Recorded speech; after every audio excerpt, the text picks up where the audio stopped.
Spiritual ஜோதிடம் TV நேயர்கள் அனைவருக்கும் பணிவான வணக்கம். அடியேன் ஜோதிட ரத்னா ராம், சென்னையிலிருந்து. சனிப்பெயர்ச்சி வரக்கூடிய 20/12/2023 அன்றைக்கி தொடங்கி 20/2/2026 இந்த காலகட்டங்களில் சனி பகவான் வக்ர நிவர்த்தி அடைஞ்சு மகரத்திலேருந்து கும்பத்துக்கு வராரு. ஆக்சுவலாக சனிப்பெயர்ச்சி இந்த காலகட்டம் தான். இப்போது சனி பகவான் கர்மக்காரகன், நம்மளுடைய கர்மாவுக்கு ஏற்ற மாதிரி பலன்களை கொடுக்க போகிறார். எந்தெந்த ராசிக்கு என்னென்ன மாதிரியான பலன்கள் கொடுக்க போகிறார்னு பார்க்க போகிறோம். ஆக்சுவலாக சனி பகவானை நம்ம பயப்பட வேண்டிய அவசியமே கிடையாது, உணர்ச்சி வசப்பட வேண்டிய அவசியமும் கிடையாது. ஆனால் சனி பகவானை உணரணும், சனி பகவானை ரியலைஸ் பண்ணணும். நம்மளுடைய கர்மாக்கள் எந்தெந்த மாதிரி கர்மாக்கள் செஞ்சுருக்கோம், பிராப்தம், சஞ்சிதம், ஆகாமியம், இந்த 3 கர்மாவை பேஸ் பண்ணி இந்த ஜென்மத்தில் ஆகாமிய கர்மா, இந்த ஜென்மத்தில் என்னென்ன பலன்கள் நல்ல நன்மைகள் செஞ்சுருக்கோங்கிறத பொறுத்து சனி பகவான் நமக்கான பலன்களை கொடுக்க போகிறார். 7.5 சனி, அஷ்டம சனி, கண்ட சனி, இதுக்கெல்லாம் ஆக்சுவலாக நம்ம பயப்படவே வேண்டாம்.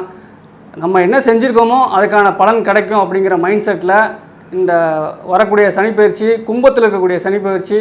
கும்பம் அப்படின்னா லாபஸ்தானம், காலபுருஷத்துக்கு லாபஸ்தானம். சனி பகவான் பார்த்திங்கன்னா பொதுவாக தொழில் ரீதியான விஷயங்களை நல்ல ஒரு மாற்றத்தையும் ஏற்றத்தையும் கொடுப்பார். யாரெல்லாம் கெடுபலன்கள், அதாவது தீய வழியில் போகிறாங்களோ அவங்களுக்கெல்லாம் சனி பகவான் என்றைக்குமே விட்டு பிடிப்பார்னா அவருடைய காலகட்டங்களில் 7.5 சனி, அஷ்டம சனி, இந்த காலகட்டங்களில் சனி பகவானுடைய கெடுபலன்களை நாம் எதிர்பார்க்கலாம். தொழில் ரீதியான முன்னேற்றம், முதலாளிகள் கூட ரிலேஷன்ஷிப் நல்லா இருக்கிறது. அதே மாதிரி கீழ்நிலை தொழிலாளிகளை நம்ம கவனிச்சிக்கிறோமோ, நமக்கு கீழே இருக்காங்க, அதாவது பாமர மக்கள், துப்புரவு தொழிலாளர்கள், இவங்கள்ட்டெல்லாம் நம்ம எப்படி நடந்துக்கிறோம், இதெல்லாம் பொறுத்து. அதே மாதிரி இந்த தான தர்மங்கள்லாம் சனி பகவானுக்கு நல்ல ஒரு பிடிச்ச விஷயம். ஸோ இந்த சனி பகவான் பொதுவாகவே இந்த காலகட்டங்களில் லாபத்தை தரக்கூடிய சனி பகவான். எல்லாருக்குமே ஓரளவுக்கு லாபங்கள் கிடைக்கும், தொழில் ரீதியான முன்னேற்றங்கள் கிடைக்கும், உறவினர்கள் கூட ஒரு நல்ல ரிலேஷன்ஷிப் கிடைக்கும். இந்த காலகட்டங்களில் கெடுபலன்களை பொறுத்த வரைக்கும் பெரிய அளவு பாதிப்புகள் நம்ம இந்த மேஷராசிக்கும் விருச்சிக ராசி, இந்த ராசிக்காரர்களுக்கு கொஞ்சம் கவனமாக இருக்க வேண்டிய காலகட்டம்.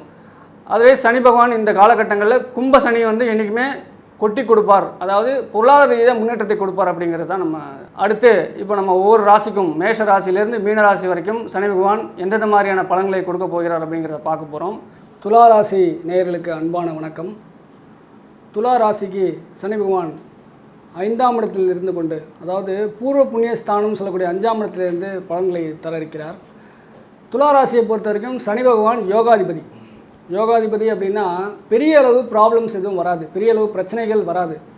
எல்லாருக்கும் ஒரு முள்ளு குத்துற இடத்துல, ஆணி குத்துற இடத்துல உங்களுக்கு லைட்டாக ஒரு முள்ளு குத்தும், அதாவது தலைக்கு வர்றது தலைப்பாயோடு போகும்னு சொல்கிறது தான் இந்த துலா ராசிக்கு, ரிஷபராசிக்கெலாம். ஸோ துலா ராசிக்கு சனி பூரண யோகாதிபதி. பெரிய அளவில் நீங்கள் ஸ்ட்ரெஸ் வச்சுக்கவே வேண்டாம் இந்த சனிப்பெயர்ச்சியை பற்றி.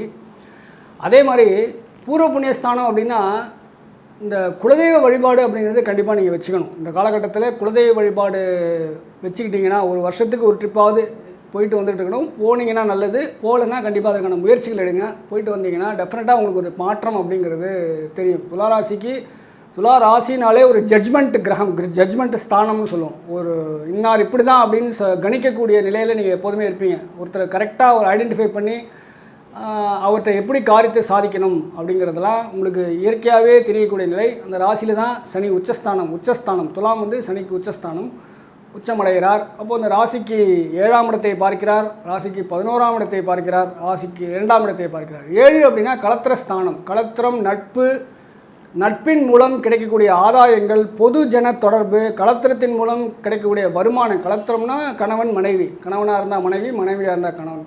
ஸோ இதெல்லாம் சொல்லக்கூடிய அந்த 7ஆம் இடத்தை சனி பகவான் பார்க்கிறார். 11ஆம் இடம் அப்படின்னா ஆன்மீக பயணம், நெடுந்தூர, அதாவது மூத்த சகோதரர் மூலம் கிடைக்கக்கூடிய ஆதாயங்கள், லாபஸ்தானம், இதெல்லாம் சொல்லுவோம். இதெல்லாம் இந்த இடத்த சனி பகவான் பார்க்கிறார். அடுத்தது 2ஆம் இடம் சொல்லக்கூடிய வருமான ஸ்தானத்தை பார்க்கிறார். வருமான ஸ்தானத்தை சனி பகவான் பார்க்கிறார். அப்போ உங்களுக்கு இது மூணு விஷயமே இந்த காலகட்டங்களில் பெரிய அளவு மாற்றத்தையும் நல்ல ஒரு யோக பலன்களையும் கொடுக்கக்கூடிய நிலையில் தான் இருக்கார். சனி பகவான் யோகாதிபதி, யோக பலனை தருவார். களத்திரத்தின் மூலம் ஒரு வரவேண்டிய வருமானங்கள், வரவேண்டிய அதாவது பெண்டிங்கில் ஏதாவது இருந்தது அப்படின்னா ஸ்பௌஸ் கணவனாக இருந்தால் கணவன் இதெல்லாம் வந்து இப்போ நீங்கள் முயற்சி எடுத்து அதற்கான ஆக்ஷனில் துரிதமாக இறங்குற பட்சத்தில் டெஃபினட்டாக நடக்கும். ஏன்னா 7ஆம் இடத்துல குரு இருக்கார். குரு வந்து தனக்காரகனை யோகாதிபதி சனி பார்க்கிறார். கோச்சாரத்தில் 7ஆம் இடத்துல மேஷத்தில் குரு இருக்கிறதுனால தனம் சார்ந்த விஷயங்களில் முன்னேற்றங்கள், தனம் சார்ந்த விஷயங்களில் மாற்றங்கள், ஒரு குறிப்பிடத்தளவு ஒரு நிகழ்வு அப்படிங்கிறது இந்த காலகட்டத்தில், இந்த 2.5 வருட காலகட்டத்தில் டெஃபினட்டாக உண்டு.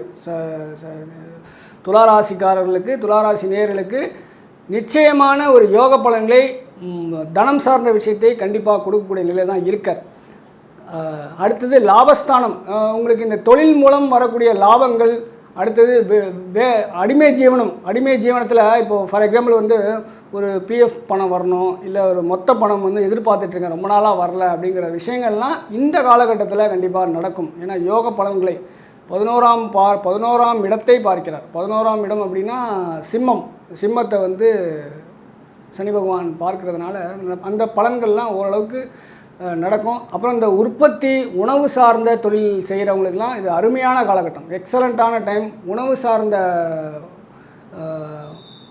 பழக்க வழக்கங்களில் மாற்றங்கள் நீங்கள் செஞ்சுக்கணும். டெய்லி ஃபுட் ஹேபிட்ஸ் வந்து கொஞ்சம் மாற்றம் செஞ்சுக்கிட்டிங்கன்னா, மெயினாக வந்து இந்த ஜங்க் ஃபுட் அவாய்ட் பண்ணணும். ஏன் அப்படின்னா செவ்வாய் ஆட்சி ஸ்தானத்தில் இருக்கார், கோச்சாரத்தில் செவ்வாய் விருச்சிகத்தில் இருக்கார். அந்த விருச்சிக செவ்வாயை சனி பகவான் பார்க்குறாரு. அப்போ நீங்கள் வந்து இந்த எண்ணெய் பதார்த்தம், அடுத்தது காரம், இதெல்லாம் வந்து குறைச்சிக்கிட்டிங்கன்னா கொலஸ்ட்ராலை வந்து கண்ட்ரோல் பண்ணணும். ஏன்னா சிம்மத்தை குரு பார்க்குறதுனால கொலஸ்ட்ரால் சம்மந்தப்பட்ட தொந்தரவுகள் வரதுக்கான வாய்ப்புகள் இருக்குது. உங்களுக்கு 11ஆம் பார்வையை பார்க்குறதுனால நீங்கள் என்ன பண்ணணுன்னா, இது மாதிரியான விஷயங்களில், உடல் சார்ந்த விஷயங்களில் எக்ஸ்ட்ரா கேர்ஃபுல்லாக இருக்கணும். அதேமாதிரி சேல்ஸில் இருக்கிறவங்களுக்கு எக்ஸலண்ட்டான டைம். சேல்ஸு, மார்க்கெட்டிங்கு, பேச்சால் வருமானம்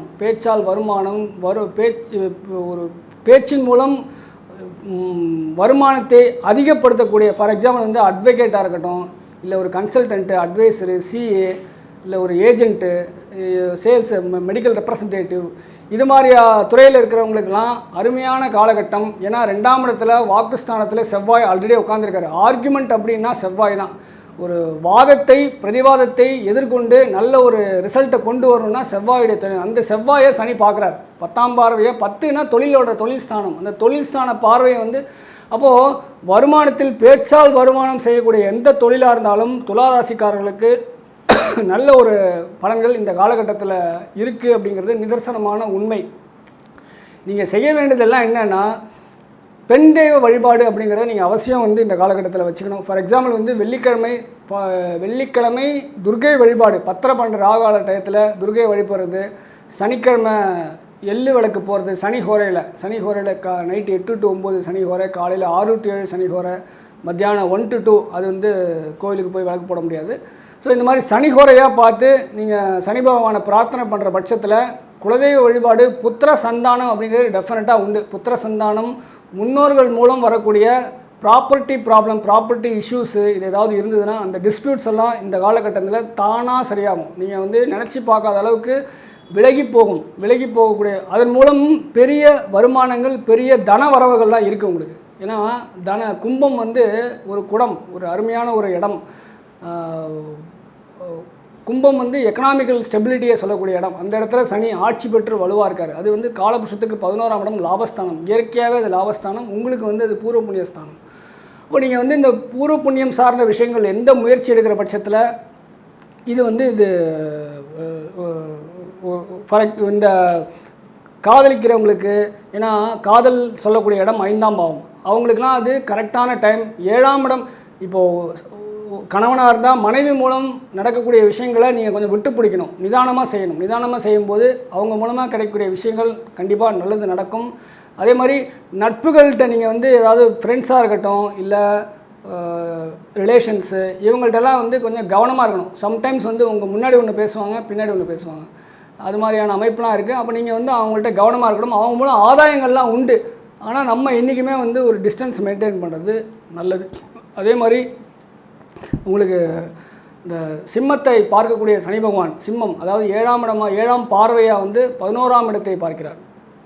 அப்போது மூத்த சகோதர ஸ்தானம் அப்படிங்கிறது 11ஆம் இடம். மூத்த சகோதரத்துக்கு மூலமாக ஏதாவது வரவேண்டிய ஆதாயங்கள், டிஸ்பியூட் ஏதாவது இருந்தால் சால்வ் ஆகும். அதே மாதிரி பயணங்கள், பிரயாணங்கள், உங்கள் அபிலாஷைகள் நிறைவேறக்கூடிய இடம் 11ஆம் இடம். நீங்கள் உங்களுடைய ஆழ்மன எண்ணத்தில் என்ன நினச்சிட்டு இருக்கீங்களோ அதை வந்து முடிக்க வேண்டிய இடம் 11ஆம் இடம். அந்த இடத்த வந்து சனி பகவான் பார்க்குறாரு, யோகாதிபதியாக யோக பார்வையை கொடுக்குறாரு. அப்போது ஆழ்மன எண்ணம் ஈடேறும் காலம். நீங்கள் ரொம்ப நாளாக மனசில் நினச்சிட்டு இருந்த ஒரு விஷயம் இந்த காலகட்டத்தில், இந்த 2.5 வருஷத்தில் கண்டிப்பாக நடக்கிறதுக்கான முயற்சிகள் நீங்கள் எடுக்கணும். முயற்சிகள் ஏன் எடுக்கணும்னு நம்ம ஸ்ட்ரெஸ் பண்ணி சொல்கிறோம் அப்படின்னா, உங்களுடைய முயற்சி ஸ்தானம் சொல்லக்கூடிய 3ஆம் இடத்துல சூரியன் புதன் இருக்கார். சூரியன் அப்படிங்கிறது ஒரு பாவகிரகம். அப்போ அந்த முயற்சிகளில் வந்து சில தடைகள், தாமதங்கள் வரத்துக்கான வாய்ப்புகள் இருக்குது. அதை தாண்டி நம்ம முயற்சிகள் எடுக்கும் பட்சத்தில் யோக பலன்களை, யோகமான வருமானங்களை, குடும்பத்தில் ஒரு சுமூகமான மனநிலை அப்படிங்கிறது இந்த காலகட்டத்தில் வரும். ஏன்னா குடும்பஸ்தானத்தையும் பார்க்குறாரு. 2ஆம் இடம் வந்து குடும்பஸ்தானம். குடும்பத்தில் வந்து பல நாளாக ஏற்பட்டு இருக்கக்கூடிய குழப்பங்கள், பிரச்சனைகள், டைவர்ஸ் கேஸ் ஏதாவது இருந்தது அப்படின்னா இந்த காலகட்டத்தில் நீங்கள் அதற்கு உண்டான சுமூகமான மனநிலை, சுமூகமான போக்களை எடுத்துகிட்டு போகணும்னு நினச்சிங்கன்னா, ஏன்னா 7ஆம் இடம் துலாம் அப்படிங்கிறது இயற்கையாகவே களத்திர ஸ்தானம். ஸோ களத்திர ஸ்தானத்துக்கு 2ஆம் இடத்தை பார்க்குறதுனால களத்திரத்தின் மூலம் வருமானம், அதாவது ஸ்பௌஸு, கணவன் மனைவி சார்ந்த விஷயங்கள் எதுவாக இருந்தாலும் இப்போ இந்த காலகட்டத்தில் நீங்கள் எடுக்கக்கூடிய முயற்சிகள், பிரச்சனைகள்லாம் இருந்தால் அதெல்லாம் தானாக விலகி சரியாகி பேச்சுவார்த்தை. இப்போது பெரும்பாலான ஹஸ்பண்ட் அண்ட் ஒய்ஃப் ரிலேஷன்ஷிப் பிரச்சனையே வந்து ரிலேஷன்ஸ் தான், சொந்தக்காரங்க தான். இந்த சொந்தக்காரங்களை தாண்டி ஒருத்தர் அண்டர்ஸ்டாண்டிங்கில் பேசி பிரச்சனையை கொண்டு வரணும்னு ஒரு முயற்சி எடுத்திங்கன்னா கண்டிப்பாக இப்போது முடிச்சு சனி பகவான் நல்லதை முடித்து வைக்கக்கூடிய காலகட்டம் இந்த காலகட்டம். ஏன்னா உட்காந்து பேசுகிறதா நிறைய வீட்டில் பிரச்சனையே, கம்யூனிகேஷன் ப்ராப்ளம் தான் நிறைய இடத்துல. ஸோ அதனால் நீங்கள் இது மாதிரி ஒரு சிந்தனையில் கொண்டு போகிற பட்சத்தில் டெஃபினட்டாக துளாராசி நேயர்களுக்கு யோகாதிபதியான சனி பகவான் பூர்வ புண்ணிய ஸ்தானத்தில் இருந்து கொண்டு நல்லதொரு பலன்களை வாரி வழங்குவார். பெண் தெய்வ வழிபாடு, உக்ர பெண் தெய்வ வழிபாடு, இதெல்லாம் இப்போ இயற்கையாகவே நீங்கள் வச்சுக்கிட்டிங்கன்னா, சனி பகவானுக்கு சனிக்கிழமை விளக்கு போகிறது, தான தர்மங்கள் செய்கிறது, ஒரு அன்னதானம் அப்படிங்கிறது வாழ்க்கையில் ஒரு அங்கமாக வச்சுக்கணும். அன்னதானம் யாருக்கெல்லாம் எப்போல்லாம் முடியுதோ அப்போல்லாம் அன்னதானம் பண்ணிக்கிட்டே இருக்கணும். தினசரி உணவு, ஏதாவது ஒரு ஜீவராசிக்கு தினசரி உணவு கொடுக்குறதுங்கிறது, நீங்கள் வந்து காக்காவுக்கு சாதம் போகிறது அருமையான விஷயம். காக்கானா சனி பகவான். காக்காவுக்கு சாதம்தான் போடணும்னு அவசியம் இல்லை. ஒரு காரா பூந்தி இல்லை ஒரு மிக்சரு, எது முடியுதோ அது வந்து இயற்கை ஜீவராசிகளுக்கு நீங்கள் கொடுக்குற பட்சத்தில் பெருமளவில் கர்ம வினைகள் குறையுங்கிறது ஐதீகம்.